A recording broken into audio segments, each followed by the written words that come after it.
Fast Force 289, welcome back. I'm Larry. Tonight we're going to be working on my 1976 Ford truck, so let's go ahead and jump into it and take a look at what we got. So tonight we're going to be installing this. This is a cold case radiator, and we're going to be putting this in here because the one that's in my truck currently started leaking. Now for those of y'all that have a keen eye, y'all may have thought to yourself just now, wait a minute, don't I already have a cold case in this truck? Well, yes, I do. I bought this one about 7 years ago, not long after I bought the truck. And it has now started to leak. It's time to change it and get a new one put in there. Now, I actually did paint this one. They come bare aluminum because this is an aluminum radiator, but I painted this one back years ago. But for this one here, I went a little bit different route. It's still an aluminum radiator, but I decided to go powder coat. It only cost me about $30 extra, and I had to spend that roughly on paint to paint it myself, plus time. So I figured I would do that, and powder coating is more durable and lasts longer. Now, before you comment, I know you may be thinking, if I got a cold case already, why don't I just warranty it out? They have a lifetime warranty, right? Well, this is where it falls back on me. 7 years ago, I guess I had forgot to register this because you got to register the radiator on their website, and I guess I forgot to do it way back then, being younger and dumber, and lost a receipt to it, and so yeah. So it is what it is. But it's not all bad, because what I'm going to end up doing is I'm going to take the radiator out of this truck here and warranty it out and get it, or I'm not going to warranty it out, excuse me. I'm going to take the radiator out of this truck, put the new radiator in, take this radiator and get it repaired. Because it's aluminum, pretty much any radiator shop should be able to fix it up. If they can weld aluminum, they should be able to fix it relatively easy. So I'll go get it fixed, and then I'll have me a backup, or I might put it in my 77. So it still works out. Okay, so first step, obviously, you're going to need a drain pan. Okay, so then the next step is you're going to want to look right down here. And there is a petcock right here, and we're going to open this up to allow the fluid to drain.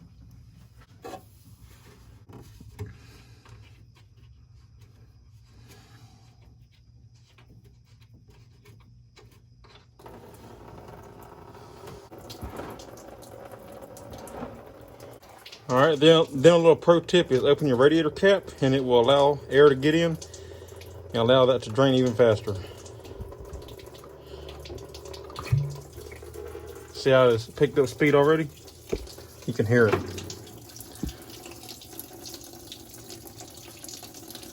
And now while that's draining down, we can go ahead and work on getting our fan shroud loose and radiator hoses. So your top radiator hose loose because there's no coolant in it once it starts draining, and then do your bottom hose last. So I don't take my entire top radiator hose loose. I just take the one going to the radiator loose and just set it off to the side. You can take the whole hose out if you want to, but you don't have to.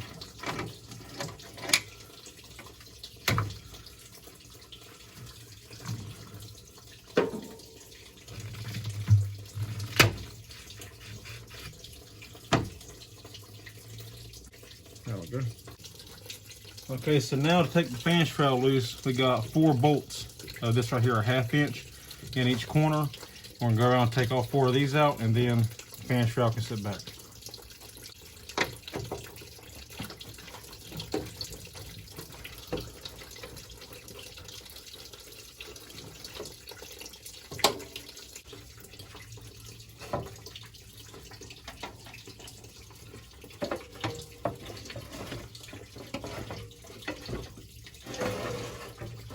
The fan shroud is out of the way for the most part.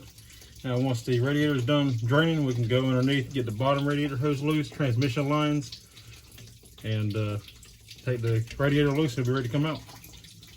Okay, so now from under here, it's still draining, but we can go ahead and take this hose loose, and that'll just help it drain even faster.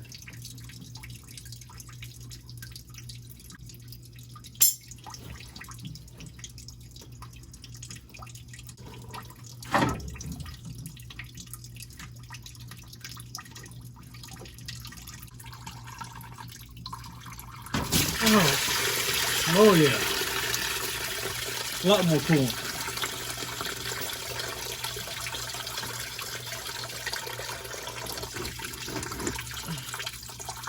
Got to make sure you got a pretty big drain pan for this.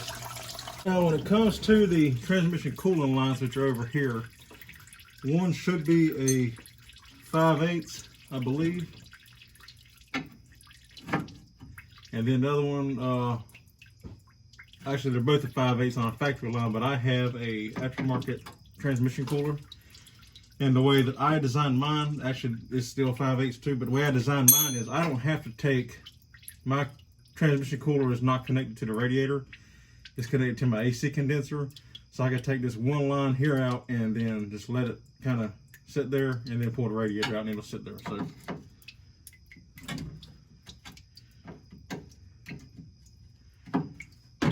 I will have to take my fittings out of the radiator, obviously, and put in the new one. But other than that, this is as simple as taking it loose like that. And if you are doing this right after you shut your vehicle off, you may get fluid to run out, but I haven't started this truck in like 2 days. So everything's had a nice chance to kind of bleed down, even though I am still getting a little bit of residuals, but it will not leak majorly. You may have to get another wrench, which I believe is a 9/16, to hold your fitting. No, it's a half. Yeah. So you gotta get a half to hold the fitting in the radiator while you twist the line nut loose.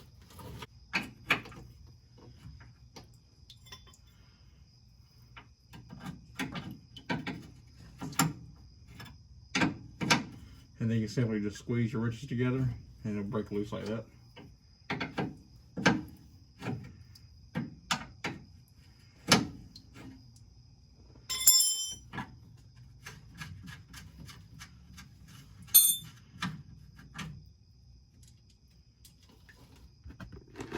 Come out and get the transmission fluid in your antifreeze if you're going to reuse it.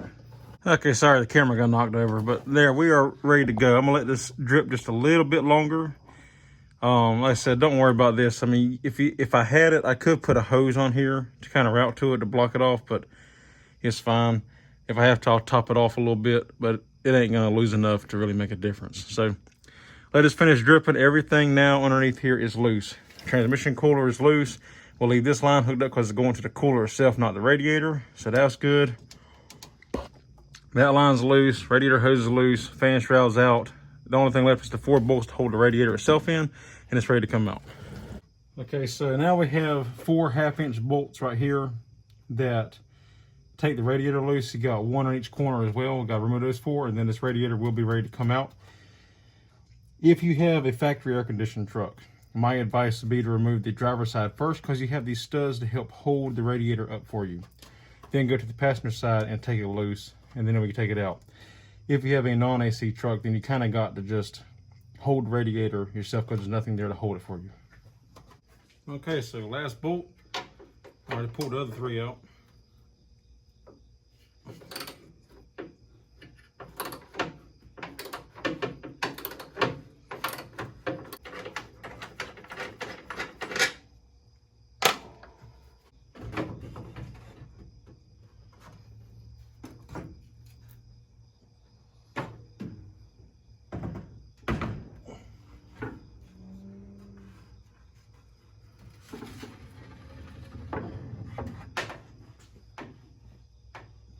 Okay, so I got the old radiator out, and you can see right here where it was leaking down here.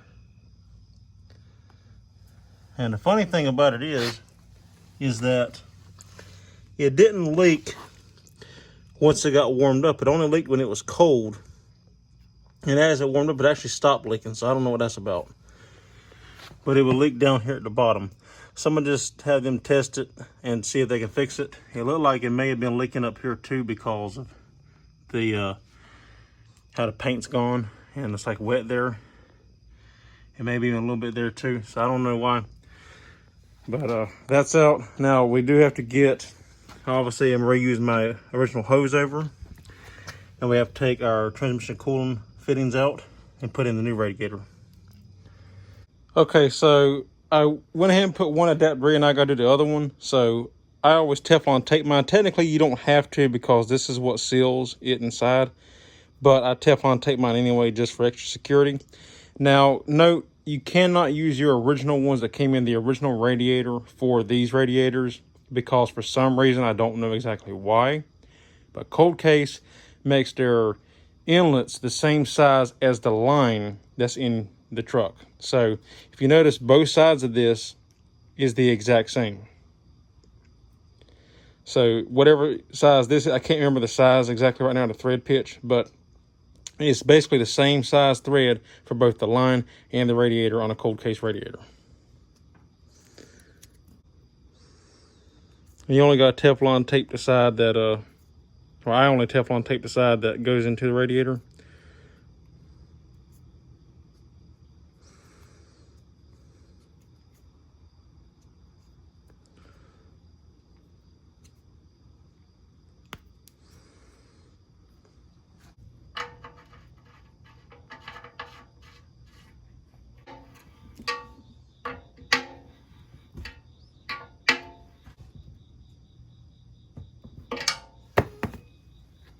Okay, and you can see here, for example, I still got my original ones that came out of the original radiator a long time ago. But you see how this is the side that would go into the radiator.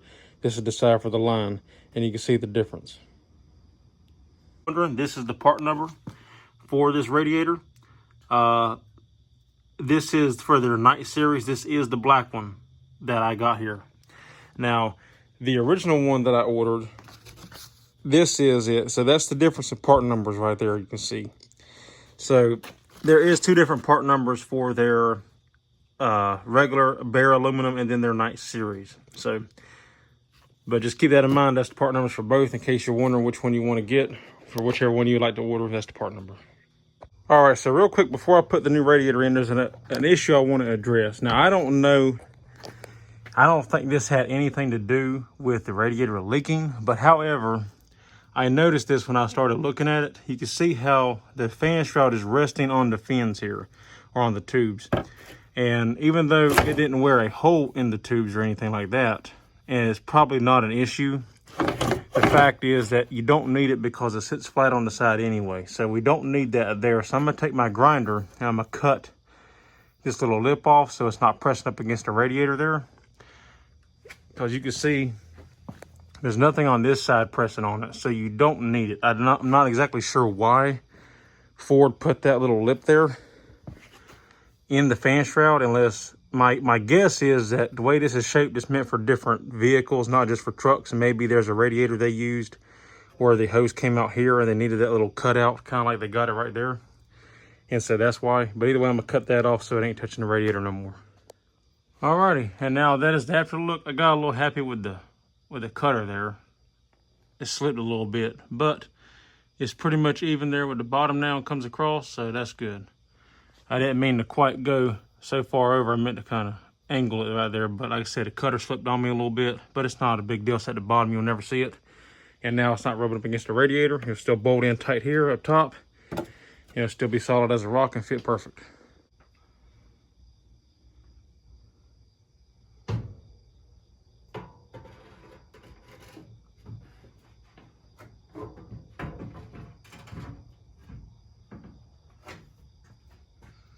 All right, so I went ahead and spared y'all the boring part of putting this all back together. It's the same procedure as taking it apart, just in reverse. So we got all the lines underneath hooked up, the radiator hose, the transmission cooling lines, all that is good to go. Got the upper radiator hose in, fan shroud's good to go.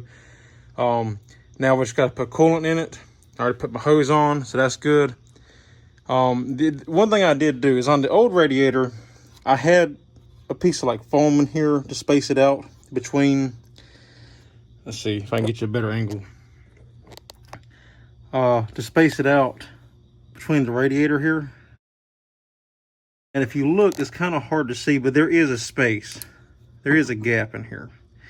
It's close, but it's not touching the radiator. But what I ended up doing this time around was, instead, I ended up spacing it out. I just put me a washer in here in between. I put me a washer between the radiator and the radiator support, and also a washer between the AC condenser and the radiator support. And that spaces the AC condenser out a little bit on this side and spaces the radiator out a little bit. So it's good to go. Now I only did it on top because the bottom And the way these radiator supports are made, you have this flange down here, so it adds an extra piece of metal anyway down there, so space it out at the bottom so it's not touching. But I did put a washer at the bottom of the AC condenser. You see it down there.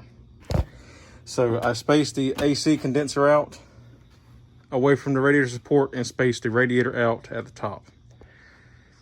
I did the same thing on this side, except I didn't have to worry about spacing the condenser out because of the way it mounts in here. It was fine and nothing over here was touching. You see I have a gap in there. I did put a piece of foam, or I've had a piece of foam on the dryer for a long time just for extra security. And I did put a washer in here to space this top part out. But that made it fit pretty well perfect. When I pulled the motor out, and when I do the engine swap later in the future and I have to pull the radiator back out, I may do something a little bit more permanent, so I don't have to worry about holding washers in place. But for now, this is fine. For no more than you got to pull a radiator out, it works perfect. It looks good. So yeah, we're gonna go ahead and top this off with some antifreeze, crank it up, get the system bled, and make sure there are no leaks.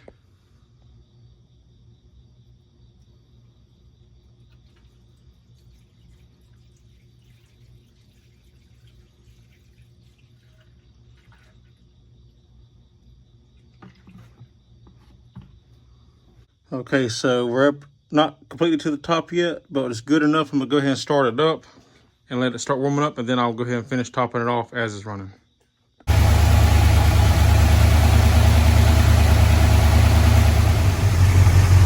Okay, so let the truck run for a minute. Coolant's moving around in there. So now we're gonna put our radiator cap back on.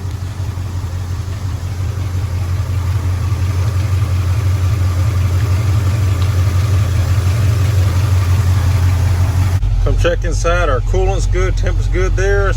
That's usually about, the truck runs a little bit higher than that going down the road, up to RPM, but that's about right. And then temperature gauge there, that's about right for where it usually runs. It never gets no higher than 180, so that's good to go. Now the only thing to do is go test drive it and make sure everything keeps on working good and check for leaks. Okay, so just a little review of the overall product. I've had cold case before, so that's what my old radiator was, so it's nothing new to me. They make a good product, but if I'm gonna be nitpicky here, this is nitpicks you could say, but I paid extra for the powder coating because powder coating is more durable than paint. I paid like 30 extra dollars. They call it their night series, and it's powder coated, and powder coated is stronger. It's more resistant to scratches and flaking and stuff like that. So I figured I'll spend about $30 in spray paint to paint this thing with really good coats, you know, with good quality paint. So why not just pay the $30 and have them powder coat it and have a better quality? But if you look, there is scratches right here.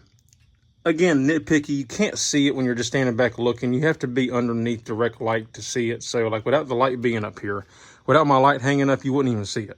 If you were just walk up to the truck, you would never notice it. So it's nitpicky, but it's still there. It's like, if I'm paying you $510, that's what this radiator cost. Out the door, tax, shipping, everything was $510. Then there should be no impurities or imperfections, period, in my opinion. That's just my opinion. If you're gonna pay that kind of money, it should be perfect. As perfect as you can get. But not a big deal, but that is something that's kind of nitpicky to me. The other thing, this really like kind of irritates me is, you see how, I know a lot of people will run aftermarket caps, but the whole reason I go with cold case series radiators is because it has a factory look to the tank. It ain't just a slick, smooth tank like most aluminum radiators. It has the indentions in it and the lines to give it that overall factory look, which is what I like for my truck. When it comes to my car, I don't care about factory look. I got just a bare plain aluminum in it, and that's cool. For the truck, I want it to look stock. That's why I want it black. I want it to look stock. The tabs are supposed to be this way. Since they offset their openings and where the clasp clamp the cap to the radiator, they offset it to where it should be more, this way instead of this way. So they should be going straight across like this, but instead they are like this, and that kind of irritates me. I ain't gonna lie. Again, nitpicky, but it's something that I notice that irritates me. It's like, you know, if you're gonna do the quality product, check all your bases and make sure that people that want to run a factory cap, it looks straight in line. If you're gonna run an aftermarket cap, it don't matter anyway because most of them are round, so it really doesn't matter how it lands. But that kind of irritates me. The old radiator that I had didn't do that. It actually looked proper. When you put the radiator cap up there, it would be straight across like that.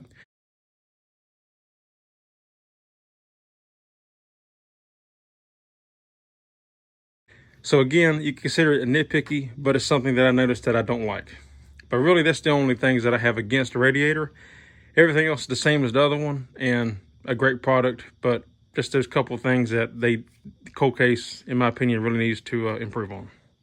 And now I'm going to be real nitpicky. When I ordered my original radiator back a few years ago, they give me this nice emblem you can stick on your dash or wherever you wanted to, as like representing them, free as advertisements. And now this radiator that I ordered just now, they didn't give me anything. So cold case, y'all are really slipping. It's time to step up your game. Just saying. So that's all there is for this video. I'm gonna go test drive the truck, drive around a little bit, let it work through the temperatures up and down, you know, with stop and go and whatnot, and let it run through its paces.